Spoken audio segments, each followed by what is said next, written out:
ขอน้อมแด่พ่อแม่ครูบาอาจารย์ขอเจริญสุขเจริญพรออกตนญาติโยมญาติธรรมทั้งหลาย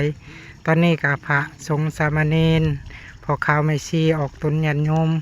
ก็ได้ออกประพฤติวัดปฏิบัติธรรมวัดป่าแก้วบุญทันบ้านดุงน้องขุน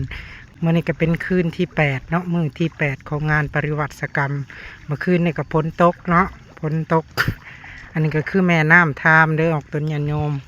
บรรยากาศดีวิวดีที่ออกต้นญาติโยมหาโอกาสได้ยากที่พ่อแม่ครูบาอาจารย์ได้ออกประพฤติวัดปฏิบัติธรรม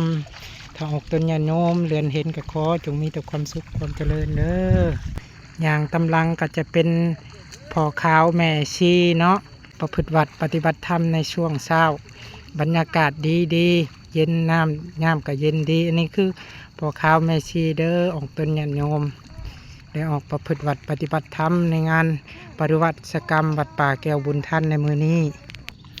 ถ้าออกตนญาติโยมท่านใดเลื่อนมาเห็นคลิปนี้ เห็นคณะพระสงฆ์พอขาวไม่ชีออกประพฤติวัดปฏิบัติธรรมในงานปริวัติกรรมก็ขอให้จงมีแต่ความสุขความเจริญหายทุกข์หายโศกหายโรคหายภัยหายพยาธิโรคาเด้อโยมเด้อสาธุ